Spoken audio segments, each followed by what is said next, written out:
araw sa inyo lahat. Kasama po natin ngayon si Angel Oxy. Nakakaloka naman. Palakpakan naman tayo. Mga katanungan na ito ay galing po sa inyong mga fans. So nagtanong po tayo sa Twitter at Facebook. Ka talaga? Oo po, ganun kami kasipag. Nag-tisonet po ako para dito. Palakpakan natin siya.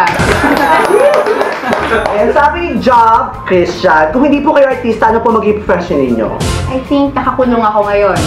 Ewan ko kasi nung bata... Parang bata po ba kayo nung bata kayo? Pwede rin. Hindi yung bata kasi ako, ang dami kong gustong mangyari. Like, natatandaan ko, naka-uniform pa ako noon, pumasok ko sa kumbento, pinipilit ko yung madre na ipasok ko. Tapos tumatawa lang yung madre kasi parang ano na talaga, naka-uniform. Casual lang saka po. wala tong plano. Sige, punta ako nung gusto ko maging madre. After a few months, gusto ko naman sumali sa military. Tapos gusto ko maging hitman.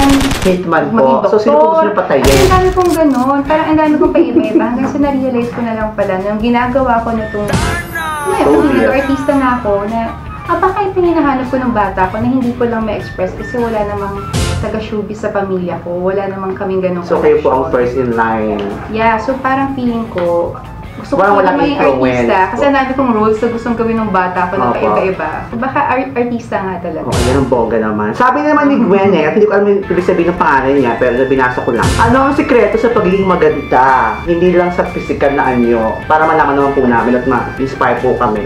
Ano nga ba? Eh, naku, madali lang po mga kababayan. Ano, maging healthy lang, tsaka. Sorry, hindi ko kayo etchos yan. Sa totoo lang, hindi ko alam. Hinahanap ko rin yung sagot. But ano lang? Kasi may iba naman tayong forms ng beauty, di ba? Of course. Siyempre, pero ayoko kasing bigyan kayo ng sagot na pang Miss Universe o ganyan. Or Opo. etchos yan kayo, diba? So, sa akin, as long as happy kayo, wala naman kayong pakialam kung ano sabihin ng ibang tao at na-appreciate nyo kung anong pinag-iisa nyo ng Panginoon, hindi mag-work yan sa inyo. At syempre, kahit palakpakan naman po natin si Miss Universe 2018. Parang kahit na anong ilagay mo naman sa mukha mo or kahit Tama anong plastic po. surgery, kung sama naman ng ugali mo at hindi ka marunong umiti, wala rin mangyayari. Parang sakit naman. Hirap. Kung kanina tayo humingi ng advice kung paano maging maganda. At isa rin ako sa mga naghingi ng advice sa inyo kung paano ba maging maganda. So, I-comment nyo lang po sa baba kung meron po kayong mga comment kung paano po maging maganda para ma-push po natin ito. Sabi naman ni Dana, ano po ang reaction nyo nung nalaman nyo makakasama nyo po ang isang napaka-veteran actor sa si Vilma Santos? and it's really an honor, a Yes. huge honor. Kasi sa lahat ng nakatrabaho kong artista, lahat sila sinasabi, ay gusto kong makatrabaho si Go. Opo. Gusto kong maraming matutunan sa kanya at yung mabigyan ka ng ganitong kagandang opportunity. Sobrang bongga. Ang bongga lang talaga. At ang dami kong natutunan sa kanya. Naramdaman ko po kanina pagdaan po niya na pag ganun po ako. Kasi super lakas po ng Diba, impact diba? niya. Iba po So, talaga. Sabi naman ni Romy Lynn, ano po ba ang gagawin niyo kung kumain kayo ng fishball tapos naiwan niyo yung takip sa sausawan? Pag kumain ka ng fishballs, pag sumauso ka doon, medyo kadiri, di ba? So, dapat hingi ka ng... Hindi, di ba? Dapat hingi ka ng baso. O kaya, dapat yung... Siyempre casual na, may mga TV, may mga sakit na, di ba? Based on my experience, dapat wag ano kasi nagkasakitan ako namin.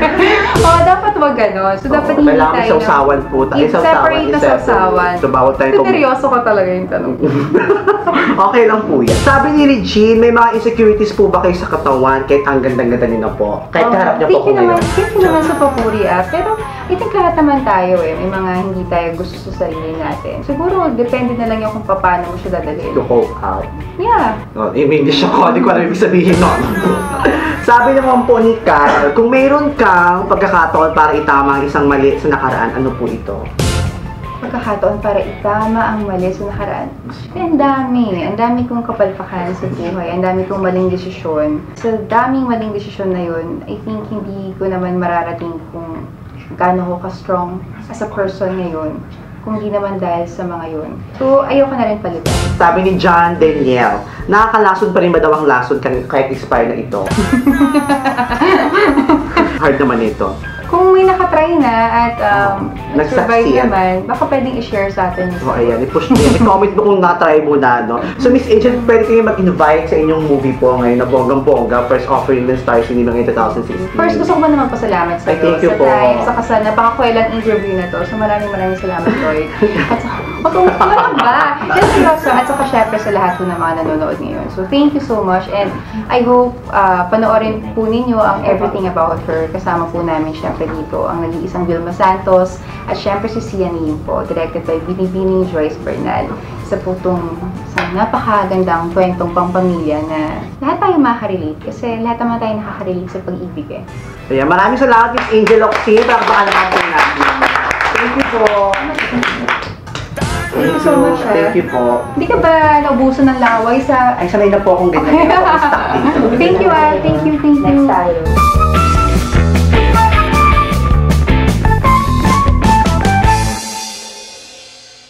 Durugin po natin ito. Like that. Woo! Ako si Marlo. Ano yan?